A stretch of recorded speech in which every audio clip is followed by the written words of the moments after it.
अगला सवाल हमारे पास मेल किया था मनोजीत जना जी ने। इनको 1 लाख रुपए निवेश करने हैं एक मुश्त।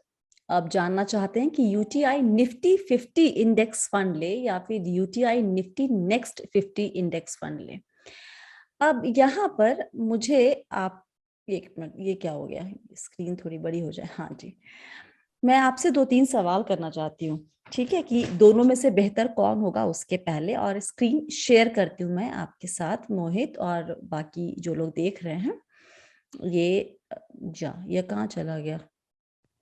I can't see it now, just give me 1 second. Yes yes yes, हाँ जी, ये रहा। अब शायद ये दिखेगा। ये आपको दिख रहा है सबको? यस। ओके। तो निफ्टी 50 में टॉप 50 कंपनियां होती हैं और निफ्टी नेक्स्ट 50 में नेक्स्ट 50 कंपनियां होती है 50 फर्स्ट बेसिकली। 200, यस। हाँ जी, ठीक है। अब मुझे ये बताएं, सेक्टर रिप्रेजेंटेशन जो है यहाँ पर, ये निफ्टी 50 का है और निफ्टी नेक्स्ट 50 का इससे अलग है, पहली बात तो। बिल्कुल। ओके, ये जो वेटेज है ये फिक्स रहता है या फिर ये चेंज होता है? नहीं, निफ्टी नेक्स्ट 50 का मुझे भी एक बार चेक करना पड़ेगा, बट वेटेज सेम नहीं हो सकता स्वाति, बिकॉज नहीं नहीं नहीं कंपनीज नहीं नहीं, अलग। दोनों का सेम नहीं होता, that is for sure. Yes. इसमें जो टॉप 5 है और उनके टॉप 5 में आई थिंक कॉमन जो है सिर्फ और सिर्फ मेटल है और फाइनेंशियल सर्विसेज हैं। बाकी टॉप 6 में बाकी 4 दोनों में अलग है, तो वो सेम तो नहीं है। मुझे ये जानना है कि ये जो किसी भी इंडेक्स में ये जो वेट दिया हुआ है, जैसे यहाँ पे फाइनेंशियल सर्विसेज का 38.23% है, right. Is it going to be constant no, या फिर ये चेंज होता है? ये चेंज होता रहता है ओके। डिपेंडिंग कि टॉप 50 में आपकी कितनी फाइनेंशियल कंपनीज आ चुकी हैं। जितने भी बड़े बैंक्स हैं या बड़ी फाइनेंस कंपनीज है, वो ऑलरेडी टॉप 50 में आ जाती है। तो टॉप 50 में financial composition is very high.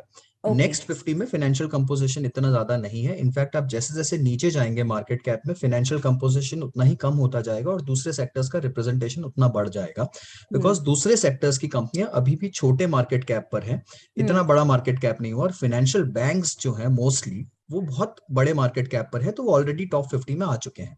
Okay, alright. अब यहाँ पर इंडेक्स रिटर्न दिया हुआ है, प्राइस रिटर्न और टोटल रिटर्न, इन दोनों का फर्क क्या होता है? तो बेसिकली टोटल रिटर्न जो है वो डिविडेंड यील्ड के साथ में कंप्यूट होता है, और प्राइस रिटर्न इंडेक्स का एक स्तर दूसरे स्तर पे कितना रिटर्न आया है। तो अगर इंडेक्स 15,000 पे था और अभी 30,000 पर है या 50,000 पर है, तो इंडेक्स ने कितना रिटर्न दिया है। इंडेक्स का डिविडेंड यील्ड इंडेक्स के लेवल में रिफ्लेक्ट नहीं होता है, और साल दर साल जो डिविडेंड यील्ड है इंडियन इंडाइसेस में, निफ्टी में और सेंसेक्स में, वो करीब 1.5% के आसपास का डिविडेंड यील्ड है।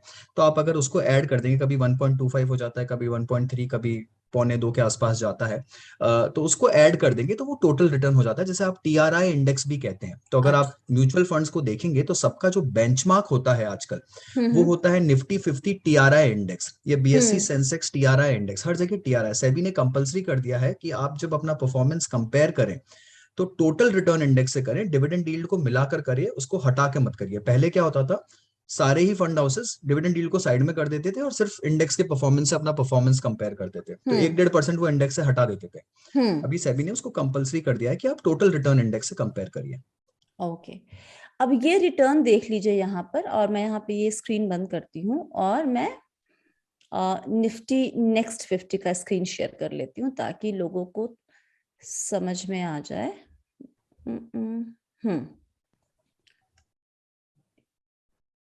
ये रहा रिटर्न, ठीक है। यस। यहाँ पे 5 साल तक या 1 साल में रिटर्न के लिहाज से निफ्टी नेक्स्ट 50 ज्यादा बेहतर रिटर्न देता हुआ दिख रहा है, और स्टैंडर्ड डेविएशन भी इसका ज्यादा है कंपेयर टू निफ्टी 50। इसका क्या मानी निकाला जाए? देखिए, आप जितना मार्केट कैप में नीचे जाएंगे हम्म उतना ही ideally, in an ideal world, आपका रिटर्न बढ़ना चाहिए over a long period of time, और आपका स्टैंडर्ड डिविएशन यानी आपकी वोलेटिलिटी और आपका रिस्क वो भी बढ़ना चाहिए। ओके। बिकॉज आप टॉप 50 से नेक्स्ट 50 में जा रहे हैं, उसके बाद आप मिड कैप में जाते हैं, उसके बाद आप स्मॉल कैप में जाते हैं, और फिर आप माइक्रो कैप में जाते हैं। तो जैसे जी। जैसे आप नीचे जाएंगे मार्केट कैपिटलाइजेशन के लैडर पर, हम्म आपका रिस्क बढ़ेगा।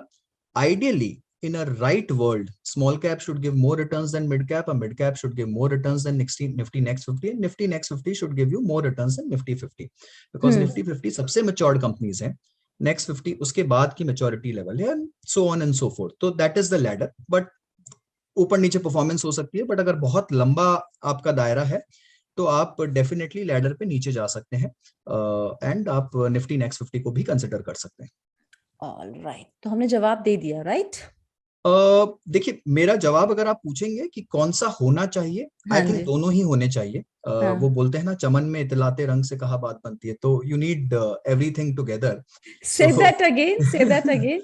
चमन में इतलाते रंग से कहा बात बनती है, एक तुम ही तुम हो तो क्या तुम हो, और एक हम ही हम है तो क्या हम है। तो क्या बात है, क्या बात है, वाह। तो इट्स लाइक निफ्टी 50 और निफ्टी नेक्स्ट 50 दोनों की ही जरूरत है। अकेले रहकर एक आपको सही रिटर्न नहीं देगा। आइडली एक लार्ज कैप, एक second league in large cap, दोनों को इंक्लूड करिए अपने पोर्टफोलियो में, it's a good strategy. Okay,